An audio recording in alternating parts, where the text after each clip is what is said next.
Video में। दोस्तों जैसा कि आप सभी लोग जानते हैं कि PT 500 बैच जो है वो लगातार चल रहा है सतत रूप से, और सभी लोग जो है इसमें जुड़ भी चुके हैं। ठीक है, और भी अगर जो आपके मित्र नहीं जुड़े हैं, जिनको जानकारी नहीं है इसके बारे में, तो आप सभी लोग उनको बताएं कि ये बैच आपके केवल केवल PT डेडिकेटेड बैच है। ठीक है, इसमें मेंस का कोई विशेष टॉपिक है नहीं। ठीक है, और मेंस का जो टॉपिक है भी, जहां मुझे लगता है कि इसमें बहुत ज़्यादा डिस्कशन की ज़रूरत अभी नहीं है, तो उसको स्किप भी कर दिया जा रहा है। तो PT ओरिएंटेड ये बैच लॉन्च किया गया, PT 500, आप सभी लोगों को पता ही है। ठीक है, अगर और भी आपके मित्र जो इसके बारे में जानकारी नहीं है जिनको, उनको आप सभी लोग बताएं कि PT 500 बैच लगातार सतत रूप से चल रहा है। ठीक है, तो चलिए, गुड मॉर्निंग सभी लोगों को, प्यार भरा नमस्कार। जितने भी मित्र हैं हमारे, सभी लोगों को गुड मॉर्निंग। आज देखने की कोशिश करेंगे फंडामेंटल राइट्स के बारे में। और दोस्तों एक ऐसा टॉपिक है ये जिसकी वजह से आज हम सभी लोग जीवित हैं। ठीक है, अगर ये हमारे संविधान में ना होता तो आज हम आपके सामने निष्पक्ष रूप से या स्वतंत्र रूप से आपके सामने क्लास ना कर पा रहे होते। क्योंकि आर्टिकल 21 में आप सभी लोगों को पता है कि आर्टिकल 21 में जीवन जीने की आज़ादी है, और इसके साथ ही साथ आर्टिकल 19 में आप सभी लोगों को पता है कि वाक एवं अभिव्यक्ति की स्वतंत्रता है। अभी जो आप हमें देख पा रहे हैं, ये वाक एवं अभिव्यक्ति की स्वतंत्रता की ही वजह से देख पा रहे हैं। संविधान निर्माताओं ने एक बेहद शानदार काम किया है कि मौलिक अधिकार हमें प्रदान किया है, और जितने भी हमारे नागरिक हैं, जितने भी हमारे लोग हैं, ठीक है, उनको मौलिक अधिकार प्रदान किए गए हैं। ठीक है, नागरिकों को कुछ स्पेशल आप देखेंगे कि 15 है, 16 है, 19 है, 29 है, 30 अधिकार हैं, केवल नागरिकों को हैं। अगर बात करें तो विदेशियों को 15, 16, 19, 29, 30 के अलावा जितने अधिकार हैं वो विदेशियों को भी हैं, नागरिकों को तो अधिकार है ही है। ठीक है, तो मौलिक अधिकार की ही वजह से आज हम सभी लोग एक दूसरे से रूबरू हो पा रहे हैं, हमारा आपके साथ सरोकार हो पा रहा है। चलिए, आप सभी लोगों का स्वागत है। एक बार जल्दी से आप सभी लोग अपने मित्रों को, सेशन को शेयर करें। गुड मॉर्निंग एवरीवन, जितने भी हमारे मित्र हैं सभी लोगों को प्यार भरा नमस्कार, गुड मॉर्निंग।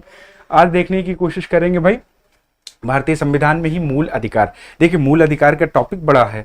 अब ऐसे कंडीशन में हम सारे आर्टिकल एक ही वीडियो में कवर नहीं करवा सकते, और मैं PPT मुझे बनाना ही पड़ जा रहा है। मैंने सोचा था कि PPT नहीं बनाऊंगा, ऐसे ही जाके लिख के बताऊंगा। मुझे सारी बातें याद हैं दोस्तों, मैंने पॉलिटी बहुत ढंग से पढ़ रखी है। ठीक है, लेकिन अब वही है ना कि PPT बगैर 1 घंटे में बहुत सारा चीज़ आप कवर कर पाएंगे, ये बड़े मुश्किल हो जाता है। क्योंकि ऐसे कंडीशन में लिख के बताना, उसमें टाइम भी बहुत ज़्यादा जाता है। तो आपको बस, मेरा उद्देश्य क्या है, आपको PT के लिए क्विक रिवीजन करवाना, तैयार करना कि भाई आप जो है, अगर आर्टिकल 22 पूछा जाए तो ये बता के आना, आर्टिकल 18 पूछा जाए तो ये बता के आना।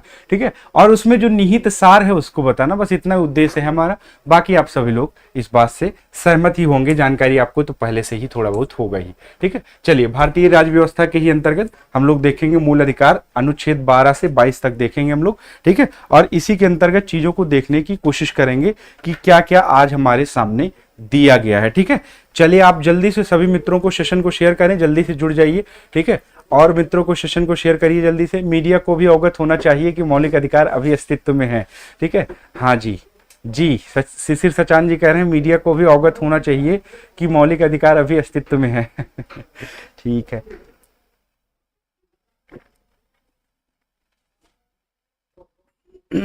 जी, चलिए। हाँ, पहले क्वेश्चन की देखिए भाई आप सभी लोग, और बताएं पहला क्वेश्चन क्या है, इसका सही जवाब क्या है। जी बताएं, निम्नलिखित कथनों में से कौन सा एक सही है। ठीक है, अधिकार जो है वो नागरिकों के विरुद्ध राज्य के दावे हैं, पहला। दूसरा, अधिकार वे विशेषाधिकार हैं, प्रिविलेज हैं, जो किसी राज्य के संविधान में समाविष्ट हैं। तीसरा, अधिकार राज्य के विरुद्ध नागरिकों के दावे हैं। चौथा, अधिकार अधिकांश लोगों के विरुद्ध कुछ नागरिकों के विशेषाधिकार हैं। अगर आपको ये पता होंगे, अगर इन बातों से आप सभी लोग परिचित होंगे, तभी जो है आपको इस बात को पता चल पाएगा। ठीक है, रुक गया क्या, रुक गया भाई, क्लास रुक गई है, क्लास बंद हो गई है? नहीं, ऐसा तो नहीं है, क्लास तो चल रही है अभी। हाँ जी, क्लास तो अभी कंटिन्यू है ना, क्लास में कोई दिक्कत तो नहीं आ रही है? अगर हाँ, क्लास में कोई दिक्कत हो तो आप सभी लोग बताइएगा जी। अच्छा, आप कह रहे हैं सर कैमरा का प्रॉब्लम हो जाता है, ये आप कहना चाह रहे हैं? अच्छा, चलिए, अभी सही हो जाएगी ना, रुक रुक के चल रही है, अभी सही हो जाएगी, आप इसके लिए निश्चिंत रहिए। मेरी आवाज आ रही है कि नहीं अभी? हाँ जी, अभी आप सभी लोग बताएं, मेरी आवाज क्लियर आ रही है आप सभी लोगों को? जी, चलिए कंटिन्यू करते हैं, ठीक है ना? हाँ जी।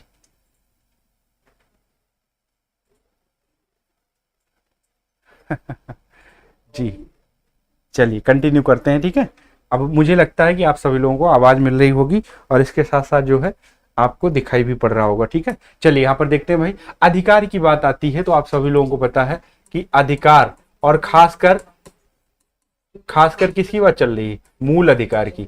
तो आपको ये पता है कि दोस्तों नाम से ही विदित हो रहा है, इसे मूल लिखा है, इसका मतलब क्या है? फंडामेंटल की बात है। इसका मतलब ये अधिकार अगर हमें ना मिले या किसी व्यक्ति को, किसी देश के अंतर्गत किसी नागरिक को ना मिले तो उसके अस्तित्व को खतरा हो सकता है, ठीक है। उसके अस्तित्व को खतरा हो सकता है। क्लास चल रही है ना? हाँ, तब फिर आप सभी लोग क्यों कह रहे हैं कि क्लास बंद हो गई है? कुछ समय के लिए चली गई थी क्लास, कोई बात नहीं, अभी चल रही है ना? हाँ ठीक है। चलिए, आपको पता है कि मूल अधिकार का मतलब क्या हुआ कि ये बिल्कुल फंडामेंटल है। अगर इनकी बात की जाए तो ये बिल्कुल फंडामेंटल है। अगर दोस्तों इनको अगर ना दिया जाए किसी व्यक्ति, ये क्या है? किसी व्यक्ति, थोड़ा सा आप समझ लीजिए बस, बाकी मैं तुरंत आगे बढ़ जाऊंगा। किसी व्यक्ति या किसी नागरिक, किसी देश के अंतर्गत नागरिक, ठीक है। नागरिक के लिए क्या है ये?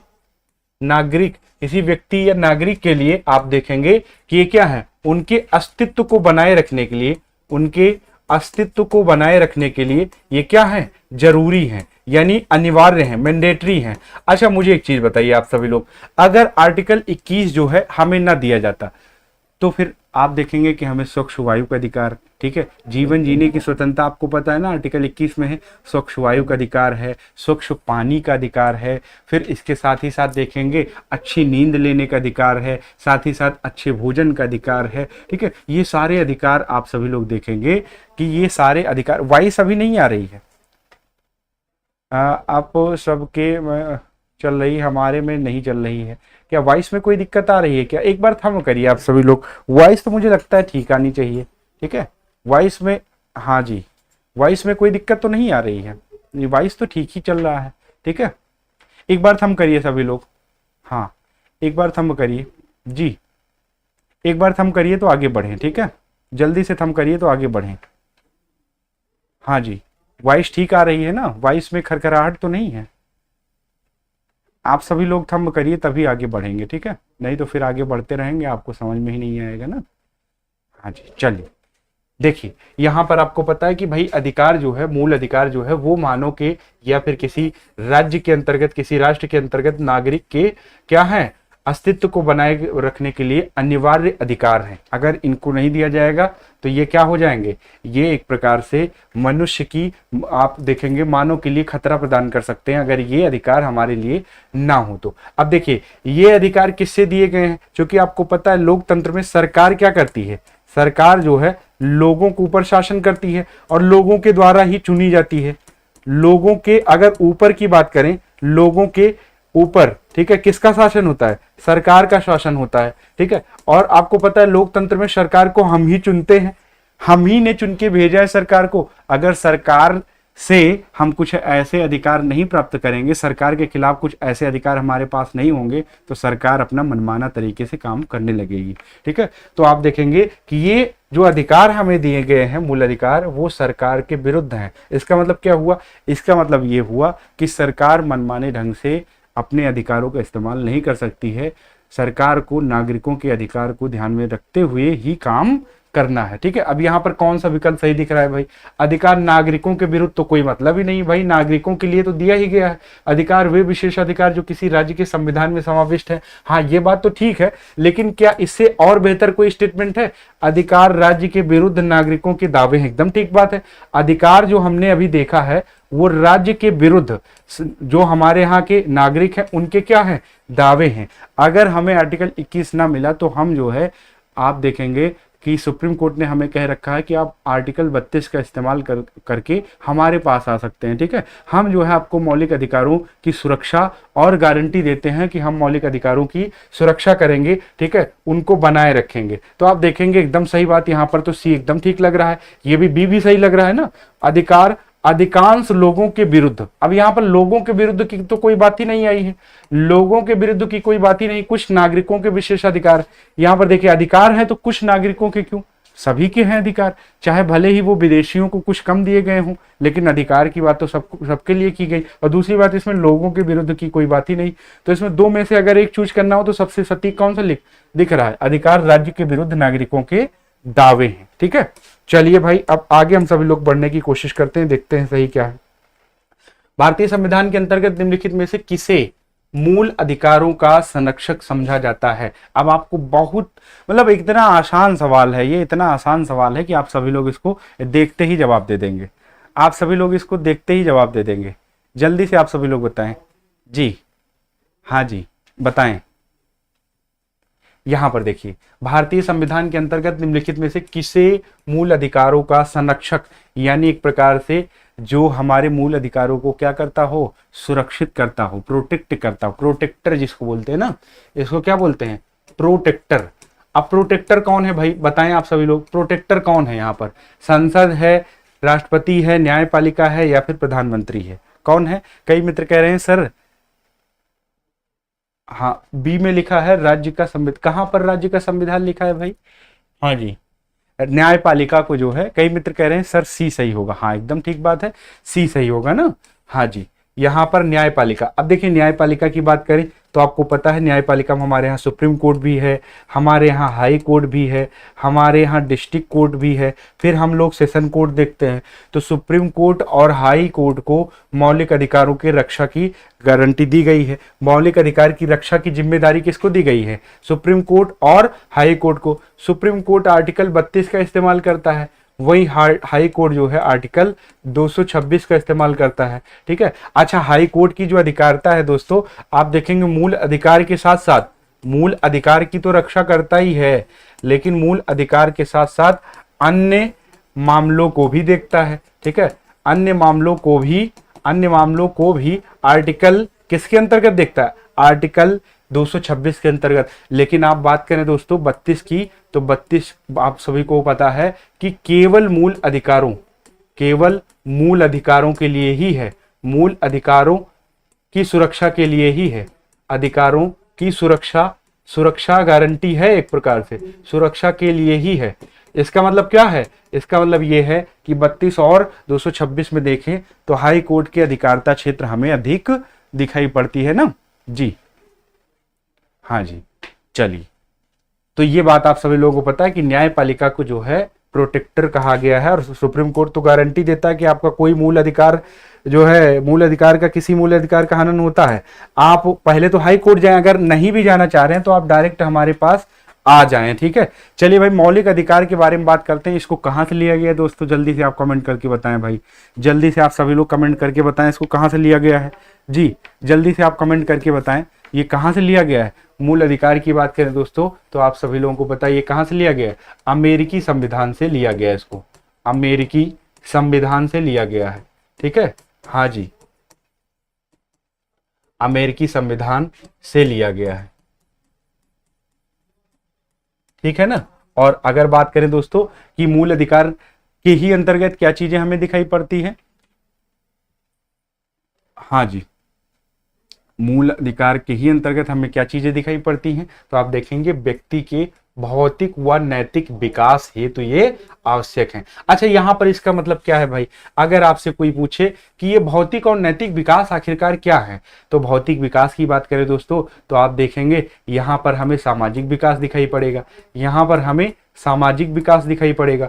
वहीं अगर नैतिक भौतिक विकास में ही देखें तो आर्थिक विकास भी हमारे लिए जरूरी है। ठीक है, आप आर्टिकल 19 की बात याद रखिए। आर्टिकल 19 में आप सभी लोगों को पता है कि अपने मनपसंद का व्यापार करने का भी अधिकार दिया गया है। ये नहीं कि आपको पिस्टल का व्यापार पसंद है तो आप पिस्टल का व्यापार करने लगे। अगर आपको मतलब कोई खतरनाक शस्त्रों का व्यापार, आपको लाइसेंस लेना पड़ेगा ना सरकार से। हाँ, लेकिन अपने मन पसंद की वृत्ति को अपनाने का अधिकार आपको 19 में दिया गया, 19 के सब सेक्शन में। ठीक है, तो आर्थिक की भी बात चल रही है, आर्थिक विकास की भी बात, सामाजिक, आर्थिक और राजनीतिक विकास की भी चल रही है बात। यहाँ पर 3 प्रकार के विकास आप देखेंगे कि हमें दिखाई पड़ते हैं। नैतिक विकास में आप सभी लोग देखेंगे धार्मिक विकास की बात चल रही, भाई धर्म की स्वतंत्रता तो हमें दी ही गई है ना, धार्मिक विकास की बात चल रही। अच्छा बताइए, धर्म की स्वतंत्रता 25 से लेकर के 28 तक दी गई है।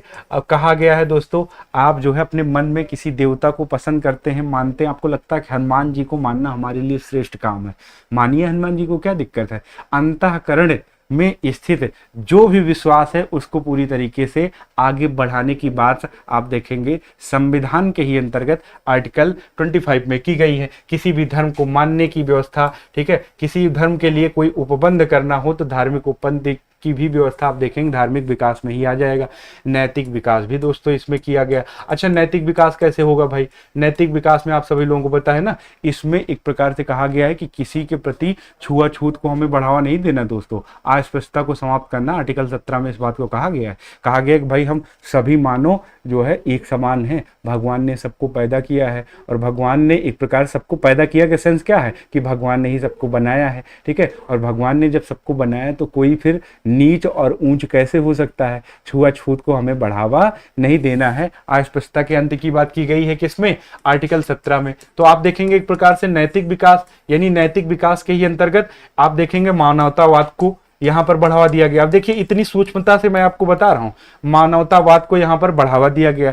तो ये सारी बातें आप देखेंगे मूल अधिकार के ही अंतर्गत हमें दी गई हैं। राज्य के खिलाफ व्यक्ति की आजादी को सुनिश्चित करते हैं, एकदम ठीक बात है भाई, राज्य मनमानी तरीके से आपको परेशान नहीं कर सकता है। विधि द्वारा आर्टिकल 21 में क्या कहा गया है, विधि द्वारा ही राज्य क्या कर सकता है, आपके जीवन को समाप्त कर सकता है। और विधि संसद में आप सभी लोगों को पता है कि संसद में जो है एक प्रकार से विधि बनाया जाएगा, और उसके माध्यम से ही अगर आप दोषी हैं तो सुप्रीम कोर्ट भी आपके क्या करेगा, आपको प्राणदंड की सजा दे सकता है। राज्य के खिलाफ व्यक्ति की आजादी को सुनिश्चित करते हैं। अच्छा देखिए इमरजेंसी लगता है, आर्टिकल 352 की बात चल रही है। 352 के अंतर्गत आप सभी लोगों को पता है कि आपातकाल की व्यवस्था है। किसकी व्यवस्था है, आपातकाल की व्यवस्था है। और इसी आपातकाल में आपको पता है कि आर्टिकल 20, यहां पर देखिए आर्टिकल 21 और 20 जो है वो क्या रहते हैं, वो हमेशा बने रहते हैं दोस्तों। आर्टिकल 21 और आर्टिकल 20 की बात करें, ये ही आप देखेंगे दो ऐसे आर्टिकल हैं जो हमेशा बने रहते हैं राष्ट्रीय आपातकाल की भी स्थिति में, ठीक है ना जी। हाँ जी, चलिए मूल अधिकार को, हाँ मैग्ना कार्टा कहा गया। मैग्ना कार्टा का मतलब क्या है, अधिकारों का घोषणा पत्र, ठीक है ना, अधिकारों का घोषणा पत्र हमें, जिसको हम मैग्ना कार्टा कहते हैं। मूल अधिकारों को अधिकारों का घोषणा पत्र या मैग्ना कार्टा भी कहा गया। चलिए आपको पसंद है तो लिख ही देता हूं, ठीक है। मूल अधिकारों को का क्या कहा गया, मूल अधिकारों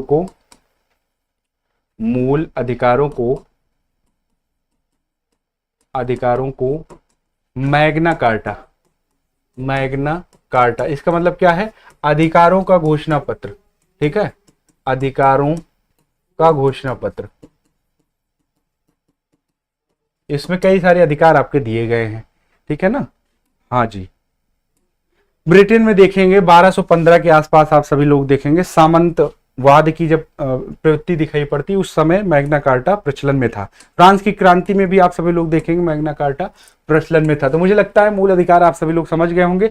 संवैधानिक उपबंध की बात करें तो संवैधानिक उपबंध में, हाँ जी चलिए अभी चर्चा करेंगे। अम्बेडकर जी ने आर्टिकल 32 को संविधान की आत्मा कहा, अभी इसकी चर्चा हम करेंगे ना, हाँ अभी इसकी चर्चा करेंगे। चलिए यहाँ पर देखिए संवैधानिक उपबंध क्या क्या है भाई, संयुक्त राज्य अमेरिका से लिया गया है। संविधान के भाग 3 में अनुच्छेद 12 से 35 तक आप देखेंगे मूल अधिकार हमें दिखाई पड़ते हैं, ठीक है। तो भाग 3 में ही 12 से 35 तक। वहीं अगर आपसे कोई पूछे कि मूल संविधान में कितने हमारे मौलिक अधिकार थे, तो 7 थे। एक कौन सा है जिसको हटा दिया गया है, तो संपत्ति के अधिकार को दोस्तों हटा दिया गया, अब उसको लीगल राइट्स बना दिया गया है। संपत्ति के अधिकार की बात करें दोस्तों, तो आप सभी लोगों को पता है कि संपत्ति के अधिकार को आप देखेंगे किससे हटा दिया गया है। एक तो 19(1)(4) में था, ठीक है ना, एक तो 19(1)(4) में था, ये भी यहां से भी हट गया, ठीक है। और एक आपको पता है कि आर्टिकल 31 में था, यहां से भी दोनों चीजों को हटा दिया गया है। और ये 44वें संविधान संशोधन में, इसको 44वें संविधान संशोधन में आप सभी लोग देखेंगे कि इसको कहां पर शामिल कर दिया गया है, संशोधन के माध्यम से 1978 में हुआ था ना, इसको जो है एक प्रकार से 300 का में शामिल कर दिया गया है। ये एक प्रकार से क्या हो गया है, लीगल राइट्स हो गया है। अगर आपको अब कोई आपसे पूछे कि ये क्या, ये मूल अधिकार है, तो आप देखेंगे ये मूल अधिकार से लीगल राइट्स में, विधिक अधिकार में शामिल कर दिया गया है। ठीक है ना जी। यहाँ पर देखिए, व्यक्ति को राज्य के कठोर नियमों के प्रति ये सचेत करता है, सशक्त नागरिक का निर्माण करता है। मूल अधिकार है तो कई प्रकार के अधिकार भी हमें मिल जाते हैं, आप सभी लोगों को पता है। अच्छा, विशेषताएं क्या है भाई? फंडामेंटल राइट्स की विशेषताओं की बात करें तो विशेषताएं आपको दिखाई पड़ती हैं कौन सा? न्यायोचित है। इसका मतलब क्या है? न्यायोचित का मतलब क्या है? वाद योग्य है।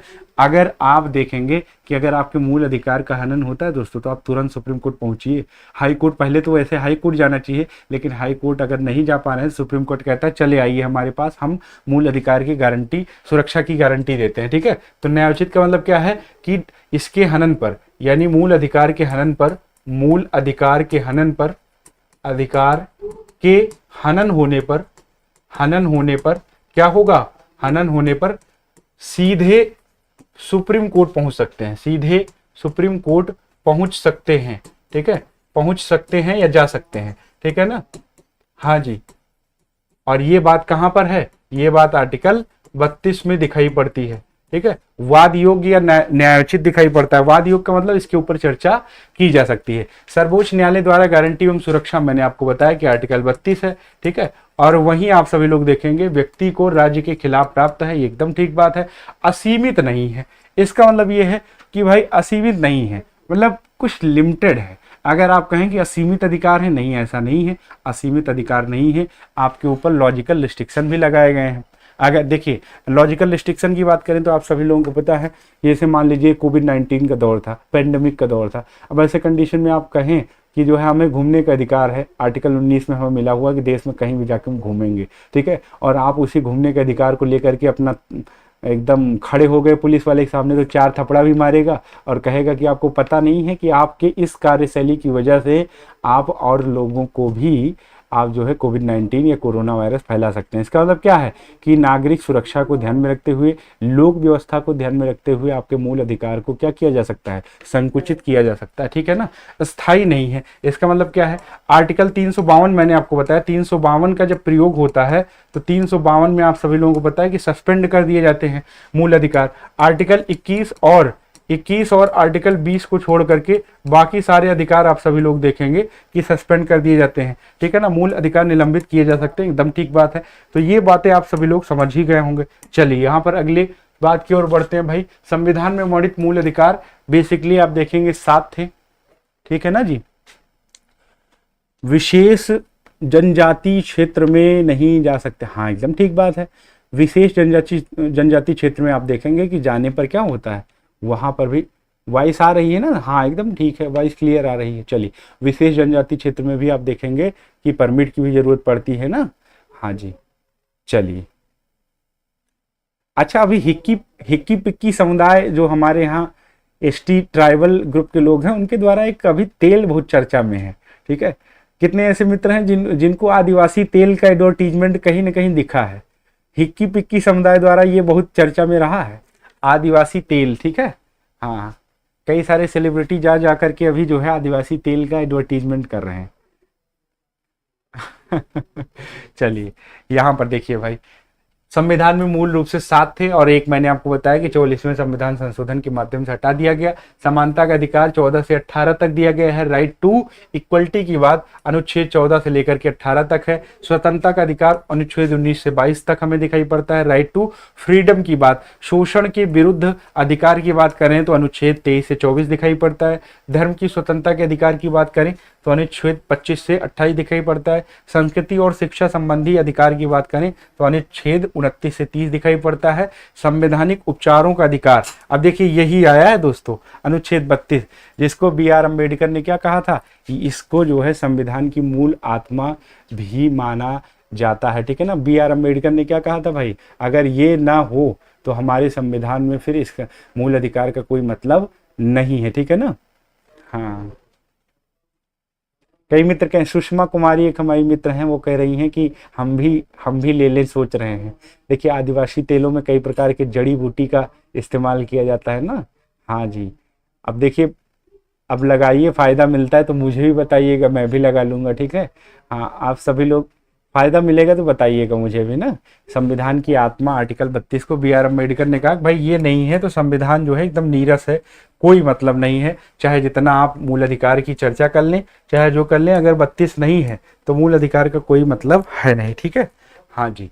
चलिए यहाँ पर आप सभी लोगों को एक अलग अलग करके मूल अधिकार की चर्चा की गई है। थोड़ा जल्दी देख लेते हैं, जो कि मूल अधिकार बड़ा लंबा टॉपिक है। ठीक है, चीजों को थोड़ा समझते हुए चलते हैं। आर्टिकल आपसे पूछा जाएगा। आर्टिकल 12 में किसकी चर्चा की गई है भाई? राज्य की परिभाषा बताई गई है, जिसके अंतर्गत संसद है, राज्यों की सरकारें व विधानमंडल, सभी स्थानीय प्राधिकारी व अन्य प्राधिकारी दिखाई पड़ते हैं। अभी 12 की चर्चा विस्तार से की जाएगी। अनुच्छेद 13 में मूल अधिकारों से असंगत तथा उनका अल्पीकरण करने वाली विधियां हैं, और इसमें यह भी बात दिखाई पड़ेगी कि किस तरीके से जो है मूल अधिकारों से जहां तक असंगत विधियां हैं वहां तक उसको खारिज किया जा सकता है, उसको सस्पेंड किया जा सकता है। ठीक है ना, और कोई विधि अगर मूल अधिकारों से असंगत दिखाई पड़ती है तो उसको भी हटाया जा सकता है। ठीक है, अनुच्छेद 14 विधि के समक्ष समानता की बात है, समता की बात है, समानता या समता की बात है। अनुच्छेद 15 में धर्म, मूल, वंश, जाति, लिंग या जन्मस्थान के आधार पर भेदभाव का निषेध की बात की गई है। 16 में लोक नियोजन, 16 में क्या है? लोक नियोजन में आप देखेंगे एक प्रकार से क्या है, लोक नियोजन में सबको समान अवसर दिया जाएगा, किसी प्रकार की यहाँ पर भेदभाव की बात नहीं की गई है। ठीक है ना, हाँ जी। 17 में देखिए, 17 में अस्पृश्यता के अंत की बात की गई है। 18 में उपाधियों के अंत। 19 में आप देखेंगे, 19 में क्या है? वाक्य एवं अभिव्यक्ति की स्वतंत्रता। 20 में अपराधों के लिए दोष सिद्धि के संबंध में संरक्षण। 21 में है प्राण एवं दैहिक स्वतंत्रता। ठीक है, और 21 का में क्या है? आप सभी लोग सोच रहे होंगे सर कि आर्टिकल आप पढ़ रहे हैं और हमें जो है अभी देखिए सब चीज आपको अनंत अंबानी ने वही तेल लगाया लगता है। अच्छा देखिए, हमारे कुछ ऐसे मित्र हैं जो पढ़ने में सही है लेकिन बीच बीच में शरारती तत्व या फिर शरारती जो इच्छा है वो जागृत होने लगती है। अब देखिए इनको अभी अनंत अंबानी के ही शादी में अटके हुए हैं ना। एक शिशिर सचान जी हमारे मित्र हैं, वो कह रहे हैं अनंत अंबानी ने वही तेल लगाया है लगता है। तो अनंत अंबानी जी के बाल बहुत बड़े हैं इस वजह से लगता है ना। हाँ जी, चलिए अभी आपको ये आर्टिकल और विस्तार से बताए जाएंगे। ठीक, आर्टिकल 21 का में क्या है? प्रारंभिक शिक्षा अधिकार। इसमें 66वां संविधान संशोधन 2002 में आप देखेंगे प्रारंभिक शिक्षा का अधिकार है। कितने तक? 6 से 14 वर्ष के बच्चों के लिए जो है प्रारंभिक शिक्षा का अधिकार आप देखेंगे कि दिया गया। ठीक है, आर्टिकल 22 में आप सभी लोग देखेंगे कुछ दशाओं में गिरफ्तारी और निरोध से संरक्षण की बात की गई है। ये आप सभी लोग देखेंगे कि ये इतने अधिकार जो है हमें 22 तक दिए गए। अब एक एक करके हम सभी अधिकारों के ऊपर चर्चा करने की कोशिश करेंगे। ठीक है, सिंपी यादव जी कह रहे हैं नीता अंबानी का पानी विदेश से आता है तो वो तेल भी विदेश से ही आता होगा। अच्छा जी, मतलब आप सभी लोग जो है मतलब अनंत अंबानी और नीता अंबानी और इन लोगों के परिवार में जो घटनाएं चल रही हैं उसको बहुत, हाँ उसको बहुत अंदर से ऑब्जर्व कर रहे हैं। अरे मेरे मित्र, वो सभी लोग बहुत धनी आदमी, ठीक है। अब प्रारब्ध में कोई कर्म किया होगा, उन्होंने कोई कर्म किए रहे होंगे, इस वजह से जो है उनको ऐसी संपत्ति, धन दौलत, सारी चीज़ें मिली हैं। ठीक है, मेहनत करने वाले, जरूरी नहीं है कि सभी मेहनत करने वाले सफल हों, कुछ ना कुछ तो प्रारब्ध का काम रहता ही है। मेहनत तो होता ही है लेकिन कुछ ना कुछ प्रारब्ध तो होता ही है जिसके माध्यम से, हाँ जिसके माध्यम से व्यक्ति जो है वर्तमान में कुछ अच्छा कर पाता है। इसमें देखिए एक हमारे मित्र कह रहे हैं सर त्रुटि क्षमा करें, आप देखिए स्वतंत्र है, ठीक है ना। अब मुझे पता है कि आप व्यंग्यात्मक शैली में बात कर रहे हैं, बढ़िया से आनंद लेकर के, इसमें कोई ऐसा हीन भावना मत पेश करिए, ठीक है ना। आप बहुत शानदार व्यक्ति हैं, आनंद लेकर के पढ़ाई करिए, ठीक है, ज़्यादा तनाव नहीं लेना है। हाँ जी, एकदम बढ़िया से, हाँ हंसी खुशी से पढ़िए, मस्ती करते रहिए, बीच बीच में ऐसे कटुपीस जो है वो बोलते रहिए ताकि हमें भी आनंद आता रहे कि आप सभी लोगों के मन में क्या चल रहा है। ठीक है, हाँ जी, आप सभी लोगों के मन में क्या चल रहा है, अगर ऐसी बातें बोलते रहेंगे तो हमें भी अच्छा लगेगा। बस ये है, जो क्वेश्चन आपसे पूछा जाए उसको भी थोड़ा सा ध्यान दिया करें, टेंशन मत लीजिए, पढ़िए बढ़िया से। चलिए यहाँ पर 12 में राज्य की परिभाषा की बात की गई है। 12 में राज्य की परिभाषा में देखिए क्या क्या चीजें शामिल है। अच्छा, राज्य की परिभाषा बड़ी व्यापक बताई गई है। आर्टिकल अगर 12 की बात करें तो राज्य की परिभाषा जो है वो बड़ी व्यापक बताई गई है।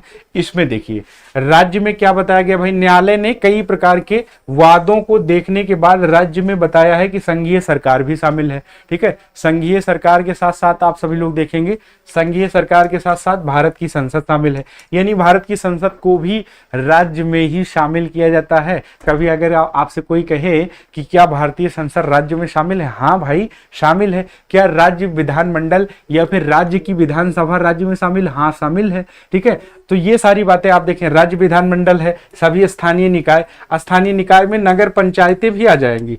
नगर पंचायतें भी दोस्तों आप देखेंगे राज्य में शामिल हैं, नगर पंचायतें हैं, नगर पालिकाएं हैं। ठीक है ना, नगर पालिका की बात चल रही है, नगर पालिका है, ये भी सब आप देखेंगे कि राज्य की परिभाषा में शामिल है। वैधानिक या गैर संवैधानिक प्राधिकरण जैसे LIC, ONGC, सेल भी राज्य की परिभाषा में शामिल है।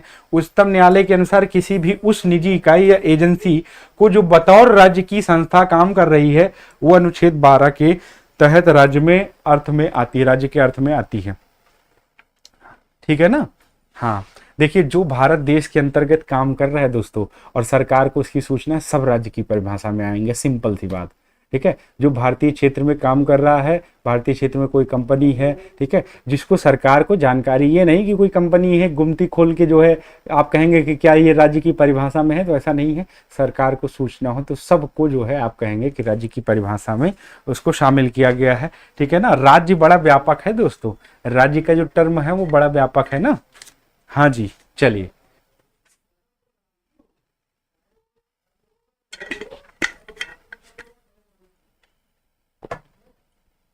हाँ चलिए आगे देखते हैं भाई क्या बातें हैं।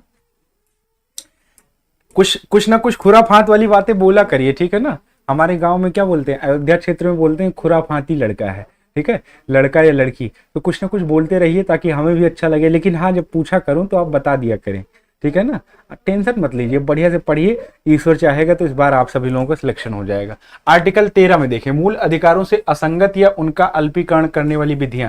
देखिए भाई आर्टिकल 13 में तो काफी लंबे समय तक चर्चा भी रहा है। आर्टिकल 13 में आप देखेंगे सुप्रीम कोर्ट ने कहा कि हम तो जुडिशियल रिव्यू करेंगे। आर्टिकल 13 में ही आप देखेंगे सुप्रीम कोर्ट को जुडिशियल रिव्यू करने का अधिकार दे दिया गया। ठीक है, अधिकार दे क्या दिया गया, अधिकार हो ही गया। ठीक है ना, कोई अधिकार सुप्रीम कोर्ट को क्यों देगा, सुप्रीम कोर्ट ने खुद अधिकार यहां से निकाल लिया आर्टिकल 13 में।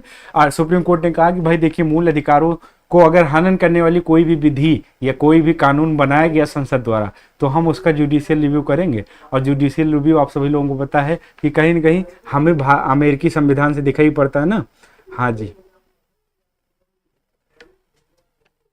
अच्छा खजाना शर्मा जी कह रहे हैं गुरु जी हम खुराफाती ना है कोई बात नहीं, ठीक है ना, खुराफाती नहीं है तो कोई बात नहीं, ठीक है। हाँ जी, वैसे खुराफाती जो बालक होते हैं, जो बालिका होते हैं, उनका दिमाग बड़ा शार्प चलता है, बहुत सीधे भी नहीं बनना चाहिए। खुराफाती मतलब ये नहीं कि आप अनावश्यक काम करें, थोड़ा बहुत कटपीस मारते रहें। जैसे मैं जो है बहुत शांत आप नहीं कह सकते, ठीक है। हमारे गुरुजी विकास दीप कीर्ति सर आते थे, हम लोग एथिक्स की क्लास लाइव किए उनके साथ, तो आते थे तो उनके साथ भी पूछते सर अच्छा ये बताइए कॉलेज के समय किसको आप पसंद करते थे, ठीक है, हाँ मैडम से कैसे मुलाकात हुई सर, ठीक है, इस तरह की बातें भी पूछ लेते थे। तो आप इसमें ये मत सोचिए कि आप अनैतिक हो गए, ऐसा नहीं है, ठीक है, संकीर्ण भावना मत रखिए, ठीक है ना। सर आप अयोध्या से, हाँ बिल्कुल अयोध्या से हैं, और हमारी जो अभी होने वाली पत्नी जी हैं वो भी अयोध्या से ही हैं, ठीक है ना। अच्छा कई मित्र सोच रहे थे सर की शादी हो गई, ऐसा नहीं है, ठीक है, अभी शादी होने वाली है, हो जाएगी, ठीक है ना। काफी लंबे समय से मामला चल ही रहा था लेकिन फाइनली अब हो ही जाएगी, अयोध्या से ही हो रही है, ठीक है। चलिए अयोध्या से ही रहने वाले हैं, अयोध्या से ही शादी वादी हो रही है। अब आप सभी लोग शादी के ऊपर लंबी चर्चा मत कीजिएगा, ठीक है। चलिए यहाँ पर देखिए, अब 13(1) में क्या बात है, संविधान के लागू होने के ठीक पहले भारत में प्रचलित सभी विधियां उस मात्रा तक शून्य होंगी जिस तक वे भाग 3 के उपबंधों से असंगत है। एकदम ठीक बात है, संविधान के लागू होने के ठीक पहले की बात चल रही है, यानी आप देखेंगे 26 जनवरी 1950 की बात चल रही है। इसमें भारत में प्रचलित सभी विधियां उस मात्रा तक शून्य होगी जिस तक वे भाग 3 के उपबंधों से असंगत हैं। इसका मतलब ये हुआ कि हाँ जी अरे सर जी पुरानी किताब मत खोलिए, अरे वाह, हाँ अच्छा अभी हुई नहीं, आप सभी लोग पूरी तरीके से पहले ही मुबारकबाद दे रहे हैं पूड़ी खाने के लिए सभी मित्र तैयार रहिए सारे। हाँ, सारे लोग सर की शादी में चले, बिल्कुल एकदम शानदार बात है। चलिएगा बढ़िया से, ठीक है ना। हम्म, ठीक है। चलिए यहाँ पर देखिए भाई, इस पर आप कंसंट्रेट करिए। यहाँ पर कहा गया कि संविधान लागू होने के पहले, ये 13(1) की बात है, कि प्रचलित सभी विधियां उस मात्रा तक शून्य होंगी जिस तक वे भाग 3 के उपबंधों से असंगत हैं। ठीक है, इसका मतलब ये है कि भाग 3 में कई प्रकार के अधिकार आपको दिए गए हैं, अगर उन अधिकारों से असंगत हैं तो ऐसे कंडीशन में क्या होगा, ऐसे कंडीशन में जहां तक असंगत है वहां तक उनको शून्य घोषित कर दिया जाएगा। मतलब मान लीजिए कि अगर आर्टिकल किसकी बात करते हैं, मान लीजिए आर्टिकल 15 की बात करते हैं। ठीक है, अब आर्टिकल 15 में आपको पता है कि जो है जन्म है, ठीक है, जाति है, लिंग है, इनके आधार पर विभेद नहीं करना है। मान लीजिए कहीं जन्म के आधार पर या जो है मूल वंश के आधार पर कहीं किसी कंडीशन में जो है विभेद की स्थिति है किसी कानून में, तो वो कंडीशन हटा दिया जाएगा या फिर वो सब क्लॉज हटा दिया जाएगा। इस बात को इसमें कहा गया है।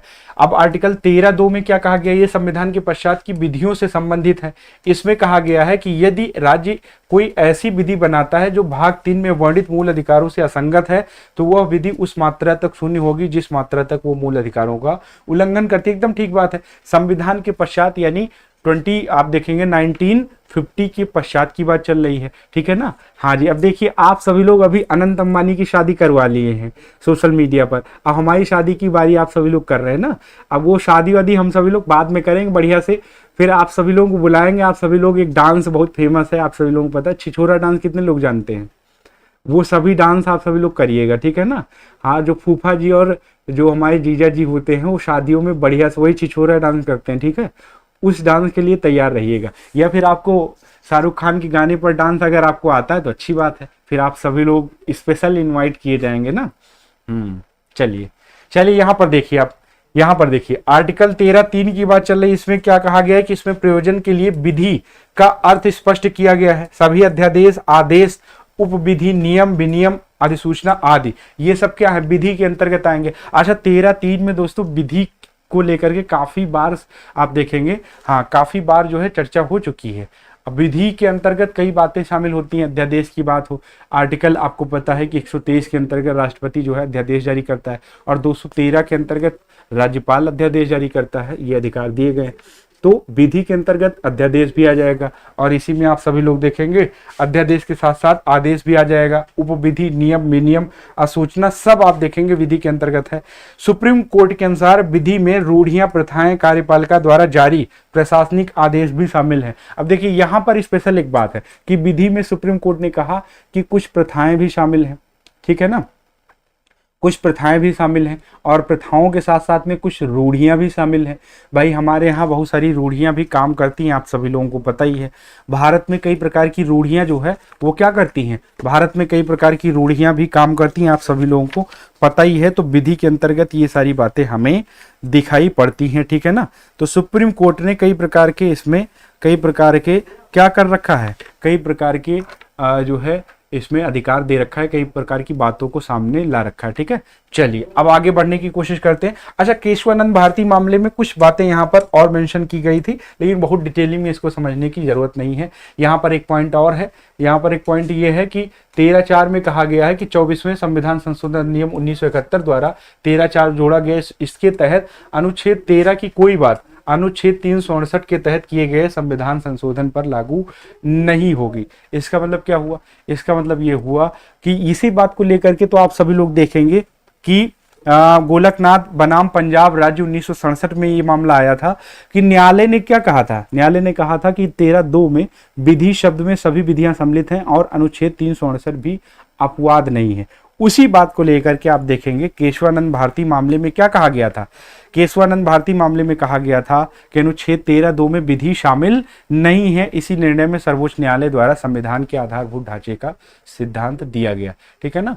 हाँ जी जी, हाँ, तो दो इसमें दो बातें, गोलकनाथ मामला और केशवानंद मामला। ज्यादा डिटेल में इसमें समझने की जरूरत नहीं, क्योंकि पीटी का मामला है, हमें मेंस में आंसर तो लिखना है नहीं। अगर लिखना होता तो फिर इसमें बहुत डिटेलिंग में जाते हैं, डिटेल है इसमें। शंकरी प्रसाद मामले को भी आप 1951 के ले सकते हैं, ठीक है, गोलकनाथ मामला है, फिर उसके बाद में केशवानंद भारती मामला है। और डिटेलिंग से इस पर चर्चा की जा सकती है, लेकिन अभी हमें ज़रूरत किसकी है, अभी हमें ज़रूरत है पीटी को पास करने की, ठीक है।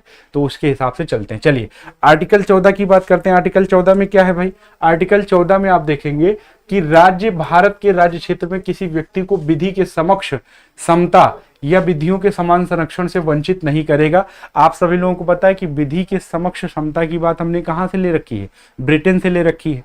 विधि के समक्ष समता की बात हमने कहां से ले रखी है, ब्रिटेन से, यानी आप देखेंगे यूके से हमने ले रखी है। और वही विधियों के समान संरक्षण की बात हमने यूएसए से ले रखी। अच्छा, इसका मतलब क्या हुआ भाई, विधि के समक्ष क्षमता का मतलब क्या हुआ, विधि के समक्ष क्षमता का मतलब ये हुआ कि एक कोई भी व्यक्ति, चाहे वो ऊंच हो या नीचा व्यक्ति हो, मतलब उच्च वर्ग का व्यक्ति हो या निम्न वर्ग का व्यक्ति हो, अमीर हो गरीब हो, यहाँ पर इसका तात्पर्य है अमीर हो गरीब हो, ठीक है, किसी भी प्रकार किसी भी वर्ग का व्यक्ति हो, सबके लिए विधि समान है, ठीक है। यहाँ पर देखिए, एक समान किसी भी व्यक्ति को विशेषाधिकार नहीं है। यहाँ पर कानून या विधि के समक्ष सभी व्यक्तियों को समान व्यवहार प्रदान किया गया है, चाहे वो ऊंचे तबके का हो या फिर निम्न तबके का हो। हालांकि निम्न तबका ऊंचा तबका कुछ होता नहीं है, लेकिन समाज ने इसको बना रखा है। तो समाज के अनुसार जो है उस समय संविधान निर्माताओं ने क्या कहा कि चाहे वो उच्च वर्ग का हो या फिर निम्न वर्ग का हो, सभी के लिए विधि क्या है, समान है। किसी के लिए विधि जो है वो हमें असमान नहीं दिखाई पड़ता है। यानी विशेषाधिकारों का यहाँ पर आप देखेंगे अनुपस्थिति बताई गई है। विशेषाधिकार किसी भी व्यक्ति के लिए नहीं है। अपवाद कुछ हो सकता है। अब अपवाद में आप कहेंगे सर राष्ट्रपति के लिए तो अलग है, तो अपवाद में तो राष्ट्रपति और जो कुछ संवैधानिक पदों पर विद्यमान हमारे कुछ व्यक्तित्व हैं, पर्सनालिटी, उनके लिए कुछ विशेषाधिकार आपको पता ही है। मेंबर ऑफ पार्लियामेंट के लिए भी कुछ विशेषाधिकार है। तो अपवाद तो हमें हर एक आर्टिकल में दिखाई ही पड़ेंगे। विधियों के समान संरक्षण, अच्छा ये एक नकारात्मक पक्ष बताया जाता है। भाई नकारात्मक पक्ष क्यों बताया जाता है, नकारात्मक पक्ष है। नकारात्मक पक्ष क्यों बताया जाता है, नकारात्मक पक्ष इस वजह से बताया जाता है, इसमें कहा गया है कि चाहे वो किसी भी कंडीशन में हो, सबके लिए कानून समान है। मुझे एक चीज बताइए, जैसे मान लीजिए आपको छत पे जाना है, ठीक है, और छत पर जाने के लिए आप कहेंगे कि भाई सीढ़ी से चढ़कर ही छत पर जाना है, सबके लिए समान कानून है, ठीक है। मान लीजिए घर वाले ने कानून बना दिया कि सबके लिए समान कानून है, सीढ़ी से चढ़ के ही जाना छत पर, और कोई विकलांग व्यक्ति आ गया जिसके एक पैर नहीं है या दोनों पैर नहीं है, तो ऐसे कंडीशन में फिर क्या वो कानून उस व्यक्ति के लिए प्रासंगिक होगा, नहीं होगा। क्यों, चूंकि उसको वो अक्षम है, वो सक्षम तो है नहीं। अब अक्षम है, ऐसे कंडीशन में क्या होगा, ऐसे कंडीशन में फिर ये बात यहाँ पर गलत साबित हो जाएगी, विधि के समक्ष समता वाली बात गलत साबित हो जाएगी। इसी वजह से दूसरी बात को भी शामिल किया गया, विधियों का समान संरक्षण। इसका मतलब एक समान व्यक्ति के लिए एक समान कानून रहेगा। इसका मतलब ये है कि अगर कोई डिसेबल्ड पर्सन है तो उसके लिए क्या होगा, उसके लिए आप देखेंगे कि उसी तरीके का कानून भी रहेगा। सभी डिसेबल्ड पर्सन के लिए उसी तरीके का कानून रहेगा। एक समान व्यक्ति के लिए एक समान कानून की बात की गई है किसमें, यहाँ पर विधियों का समान संरक्षण की। और इसको हमने कहाँ से ले रखा है, यूएसए से। और ये एक सकारात्मक पक्ष, एकदम ठीक बात है भाई, सकारात्मक पक्ष तो है ही है। अब सकारात्मक पक्ष क्यों है, क्योंकि यहाँ पर जो है व्यक्ति की सीमाओं को ध्यान में रखा गया है। क्योंकि कोई व्यक्ति है भाई, उसकी एक अपनी सीमा है ना। अब मान लीजिए कोई व्यक्ति है जिसको दिखाई नहीं पड़ रहा है, आप कह रहे हैं नहीं नहीं आपको सीधा ही जाना है और बिना आपको कुछ पकड़े हुए जाना है, तो जो जिसको व्यक्ति को दिखाई नहीं पड़ता है तो वो तो कुछ ना कुछ तो सहारे के लिए लेगा ही ना। तो यहाँ पर आप देखेंगे विधियों का समान संरक्षण, ये सकारात्मक पक्ष है। विधि के माध्यम से दिए गए अधिकारों में समान परिस्थितियों में समान व्यवहार की बात यहाँ पर की गई। यानी परिस्थितियां आपकी पहले समान होगी तभी आपके साथ व्यवहार समान किया जाएगा। समान विधि के तहत सभी व्यक्तियों के लिए समान व्यवहार बिना किसी भेदभाव के, आप सभी लोगों को पता है, इसमें की गई है, ठीक है ना। चलिए भाई आगे देखते हैं, अनुच्छेद 15 की बात चल रही है, अनुच्छेद 15 की चर्चा करते हैं, ठीक है ना जी। हाँ जी, कई मित्र कह रहे हैं सर इसीलिए आरक्षण, और हाँ आरक्षण, कई मित्र हमारे कहते हैं सर आरक्षण की बात जो है वो गलत है सर, आरक्षण नहीं देना चाहिए सर, इससे जो सामान्य वर्ग के लोग हैं वो जो है सर परेशान हो जाते हैं, ठीक है। आपने इतिहास अगर पढ़ रखा हो तो आपको पता है दोस्तों कि जो अभी वर्तमान में सामाजिक रूप से निम्न वर्ग में शामिल हैं उनके साथ कितने लंबे वर्षों से भेदभाव किया गया है। प्राचीन काल के इतिहास को अगर आप देखेंगे, उत्तर वैदिक काल के बाद से महिलाओं के साथ जिस तरीके से दुर्गति की गई है दोस्तों, वो काफ़ी दयनीय है। महिलाओं के साथ एक प्रकार से दुर्व्यवहार भी किया गया है, महिलाओं को भोग की वस्तु माना गया है, और साथ ही साथ आप सभी लोग लोग देखेंगे कई प्रकार के वर्ग के लोगों को, चाहे वो शूद्र वर्ग के लोग हों या फिर जो निम्न वर्ग के लोग, अभी सामाजिक स्थिति के आधार पर उनके साथ व्यापक स्तर से दुर्व्यवहार किया गया। तो ये समाज ने डिसाइड किया है, ईश्वर ने तो कभी किसी को ऐसा बनाया ही नहीं कि वो निम्न वर्ग का है उच्च वर्ग का है। तो समाज ने काफी लंबे समय तक उनको कई प्रकार के अधिकारों से वंचित रखा है। इस वजह से संविधान निर्माताओं ने सोचा कि ये समाज की मुख्य धारा में कैसे सबके साथ चल पाएंगे। भाई संविधान निर्माताओं के लिए सबसे बड़ी चिंता क्या थी? संविधान निर्माताओं के लिए सबसे बड़ी चिंता थी कि एक ऐसा समाज स्थापित हो सके, एक ऐसे समाज की परिकल्पना करना जिस समाज में ऊंच नीच का भेदभाव ना हो, जिस समाज में महिलाओं को भोग की वस्तु न माना जाता हो, महिलाओं को बराबर अधिकार दिया जाता हो, किसी के साथ किसी प्रकार का भेदभाव न किया जाता हो, छुआछूत की भावना को प्रमोट न किया जाता हो। एक ऐसे समाज की परिकल्पना संविधान निर्माताओं ने कर रखी थी। और उसी समाज की परिकल्पना की पूर्ति हेतु आप देखेंगे किसकी बात की गई? आरक्षण की बात की गई है, जो कि बहुत लॉजिकल बात है। आप सभी लोग इस बात से सहमत ही होंगे कि समाज की मुख्य धारा में किस तरीके से किसको शामिल किया जाए।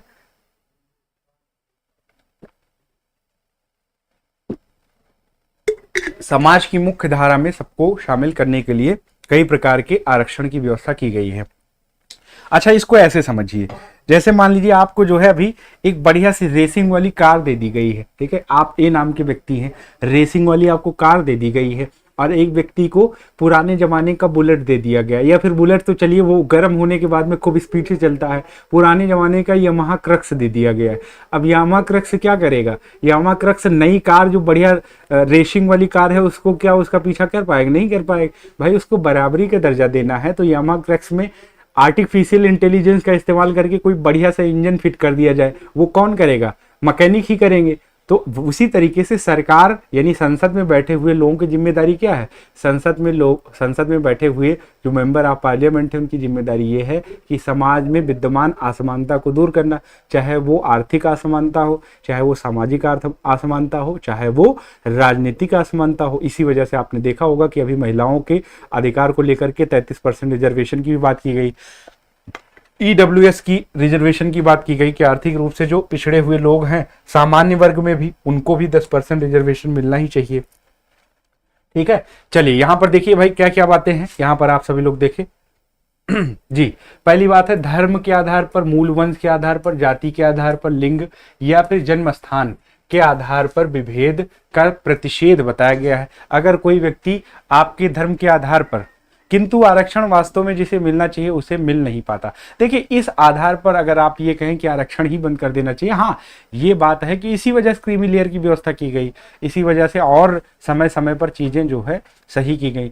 आरक्षण इस आधार पर कह देना कि भाई जिसको मिलना चाहिए उसको नहीं मिल पाता तो फिर इसको बंद कर देना चाहिए, तो ये लॉजिकल नहीं होगा। हाँ, ये हो सकता है कि एक प्रकार से इसमें और सुधार करने की जरूरत है, ठीक है ना। आप अगर आपसे कोई इंटरव्यू में पूछे कि क्या आरक्षण खत्म हो जाना चाहिए, तो ये मत कहिए नहीं नहीं सर आरक्षण खत्म हो जाना चाहिए, इससे और असमानता को बढ़ावा मिलता, फिर ये एक लंबा चौड़ा स्टेटमेंट मत दीजिएगा, कह दीजिएगा सर इसमें अभी कुछ विकृतियां दिखाई पड़ती हैं और समय के साथ इसमें सुधार करना चाहिए। जिस तरीके से सरकार ने क्रीमी लेयर की व्यवस्था ओबीसी वाले में की है, उसी तरीके से और भी कुछ वर्ग हैं जिनका सशक्तिकरण हो जाता है, जिनका उत्थान हो रहा है। जैसे अब यादव समाज के लोग हैं, यादव समाज के लोगों का आप देखेंगे उत्तरोत्तर उनका उत्थान हुआ, ठीक है। अब यादव समाज के लोग समाज में कुछ हद तक आप कह सकते हैं कि आर्थिक, राजनीतिक और सामाजिक रूप से सशक्त दिखाई पड़ते हैं, ठीक है। तो अब उनकी कैटेगरी को अपर कास्ट में शामिल कर देना चाहिए, ऐसी रिकमेंडेशन सरकार से कर सकते हैं।